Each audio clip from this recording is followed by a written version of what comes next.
I'm really excited about today's episode. I was going through it this morning and I was reading through my notes and I was thinking to myself, man, I'm giving all the goodies. I'm giving all the secrets. This is one of those episodes today that if you're driving...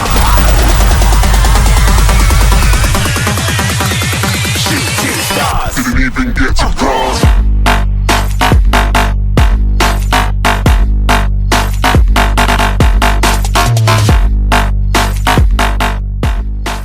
What's up, guys? Welcome back to Momentum Monday. My name is Steve Holbrook, and I am going to be your host today once again. I hope you're having an amazing day. I got to tell you, I'm really excited about today's episode. I was going through it this morning, and I was reading through my notes, and I was thinking to myself, man, I'm giving all the goodies. I'm giving all the secrets. This is one of those episodes today that if you're driving, you want to go back at some point, you want to be taking notes. There's some really important nuggets in here that you're going to want to share with your team and that you're going to want to write down and review constantly. Today's episode is titled Separating Yourself from the Pack. 10 secrets your competitors don't want you to know. Look, I've been in business a long time and I've seen a lot of people come and I've seen a lot of people go. But I've also seen a lot of people get stuck and stay stagnant as many people come and pass those people. Many more people come and they pass those people and they get passed and they get passed and they get passed. And there's a lot of reasons for that. But there's also some truths and some principles that if you understand them, you'll be one of those people that are extremely hard to pass and extremely hard to compete with. I've titled this Separating Yourself from the Pack for a reason. See, most people never separate themselves from the masses. Most people always play to fit in because it's way more comfortable to fit in with everybody else. You know, I think most people prefer to relate to the middle class mindset. You know, in this group of people, they like to talk a lot about the weather and they like to just talk about their kids and all these surface things because very few people in the masses, and there are some exceptions, by the way, but very few people in the masses live a purpose-driven life, are after their goals, are after their dreams, wake up in the morning, read their goals, review their goals before bed, reset, quarterly reset with their spouse. Very few people, some do, but if you do that and you're a part of the masses, you'll eventually get yourself to the next level. So you won't stay a part of the pack for long. If you're doing the things that I'm talking about, you will not stay a part of the pack for long. Look, there are some things that you need to understand if you want to get to that level. So this is going to be one of my favorite podcasts, and I don't want to delay anymore, so let's get right into it.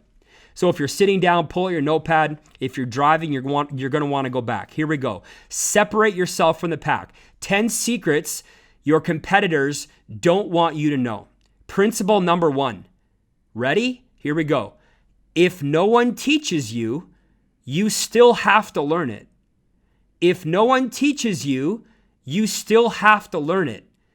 Never wait to get information. You need to be resourceful.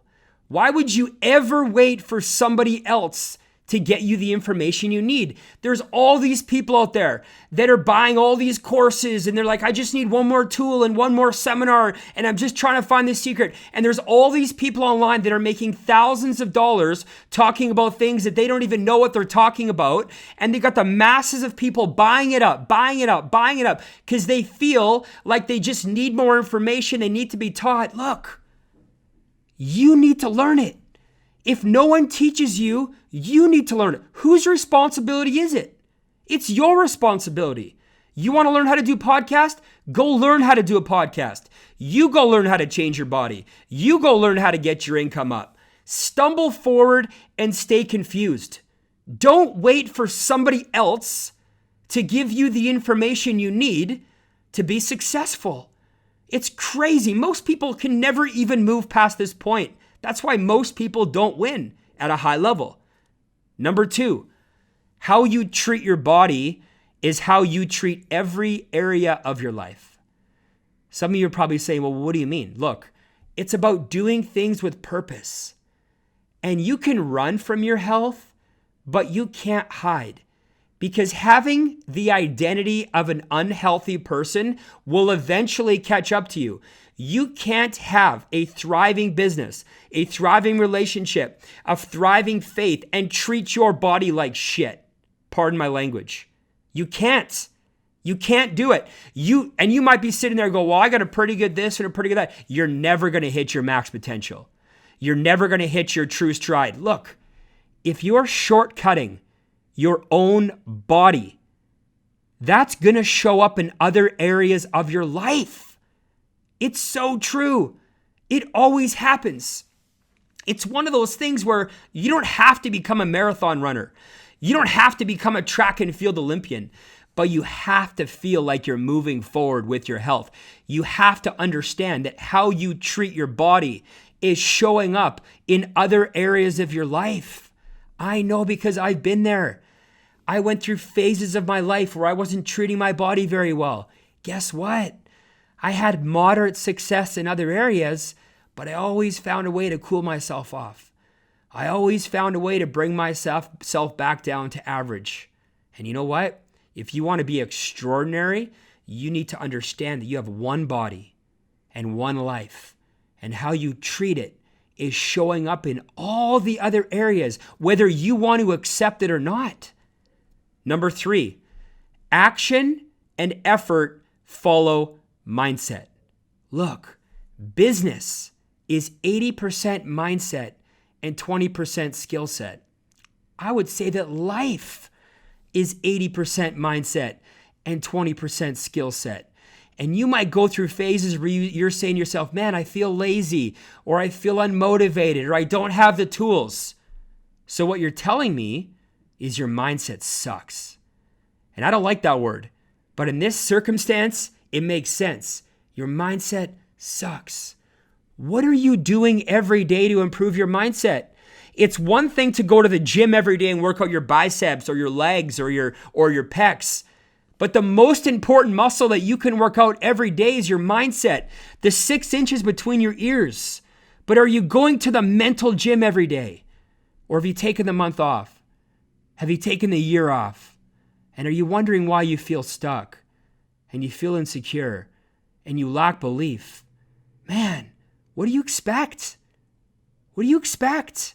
Nothing's going to change. Nothing's going to change. Action and effort always follow mindset. Number 4, self-confidence is the promises you keep to yourself. I remember when I first heard this from Tony Robbins. It was on a YouTube video a long time ago. Self-confidence is the promises you keep to yourself. He said that most of us break the very first promise that we set for ourselves every single morning. And that's when our alarm clock goes off. We hit the snooze and we don't get up at the time we said. We literally say, we're going to get up at 6:30 or 7 or 7:30, and we don't do it. Every single morning we break the first promise. Look, confidence is self-love. Confidence is self-love. And if you can keep the small promises, and if you can set yourself up to get small wins throughout the day, self-love is going to increase. Confidence is going to increase. So look, little things like waking up when you say you're going to wake up.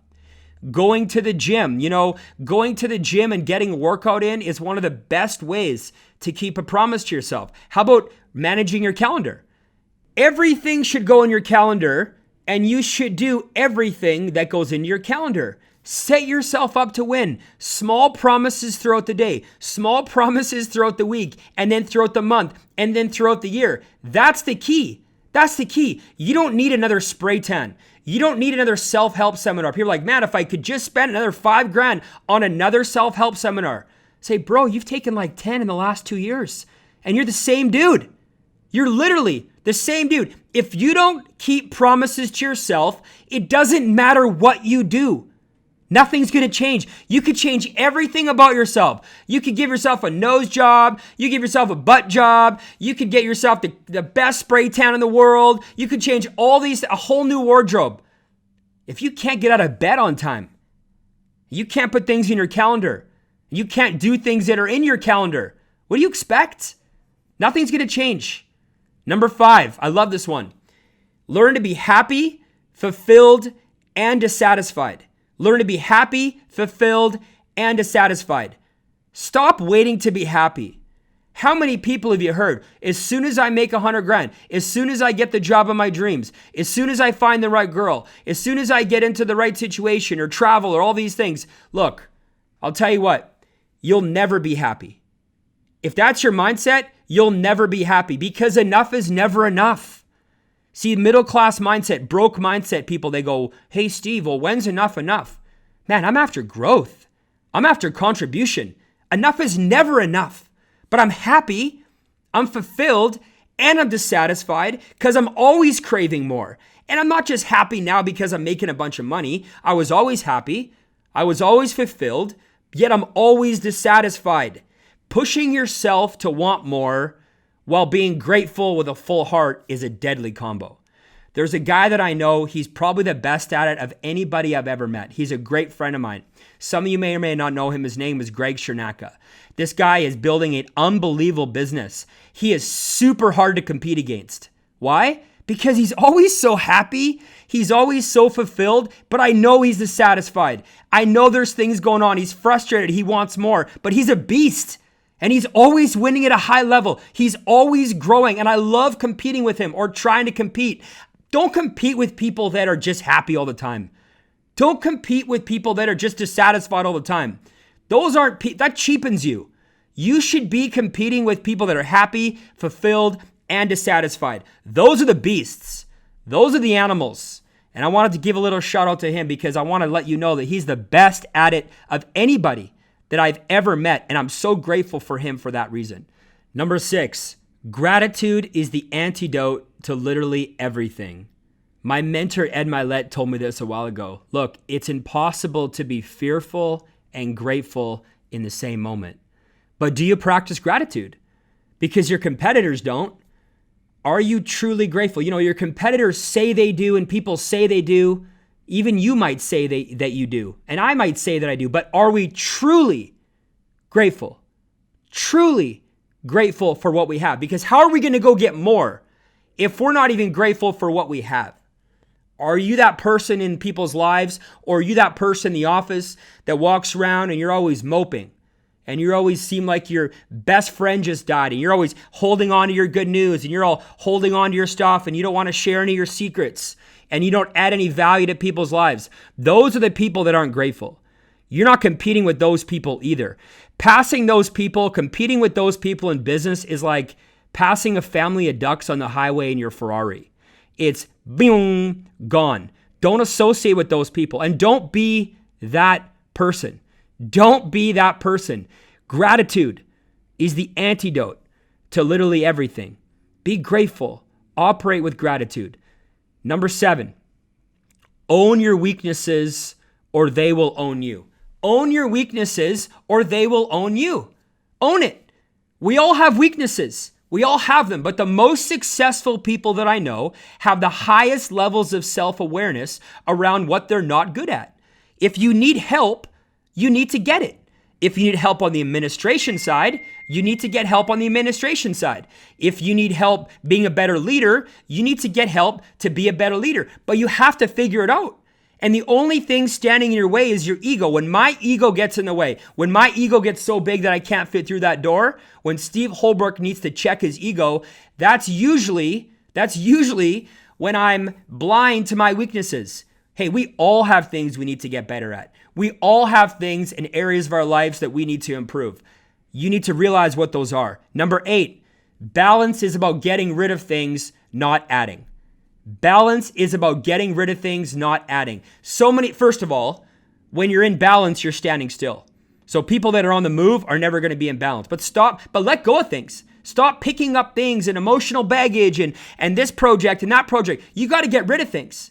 Get rid of your distractions. Most people I know have 4 credit cards and 4 gym memberships.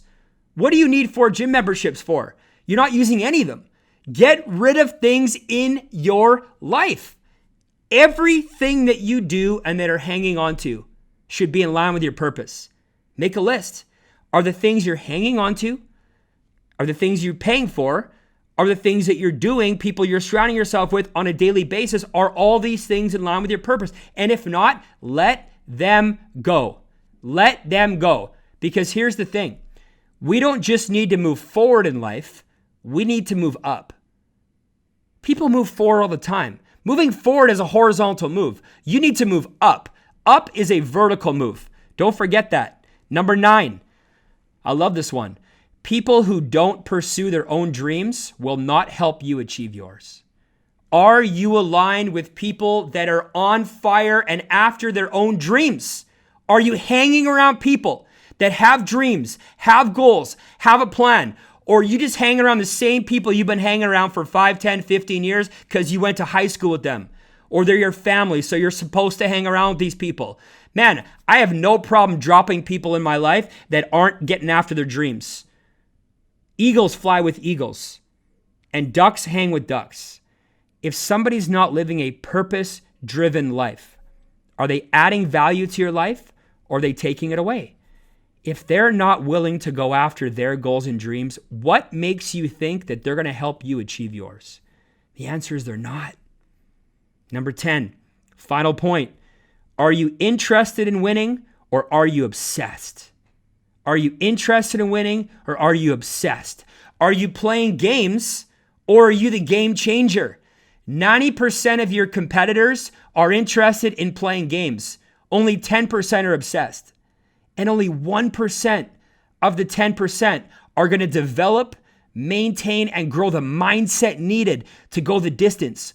Most of the people that you're competing with will not go the distance because they will not grow their mindset to the next level. I know a lot of people that got to this level and stopped and now they're back. This level stopped and went back because they didn't develop the mindset. They got obsessed for a short period of time, or some of them never got obsessed. They got obsessed for a short period of time and they're stuck with their mindset.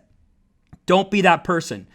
And by listening to podcasts like this, you're one of those people. I already know that you're one of those people that are interested in growing your mindset and moving to the next level. So guys, I hope you guys got some value. I'm fired up. I feel like I could run through that door behind me right now. But I'm giving you everything I got. I'm giving you everything that I got. My intention today is to level the playing field so that everybody can win. And I appreciate you listening. If you got some value, please share this on social media, tag me, and I would really appreciate you go give me a review on whether it's Spotify or iTunes or any one of the podcast platforms. You can find on my website at sholbrook.com. It's amazing how fast these downloads are growing. My intention was never for it to get this big, was never for it to grow this fast, but I'll tell you what, you got to be careful what you ask for, because lately I've been asking for some big things, and I've been getting some big things in my life. I feel so grateful. I feel so blessed. And I love each and every one of you for spending the last 15 to 20 minutes with me. So I appreciate you guys. We'll see you soon.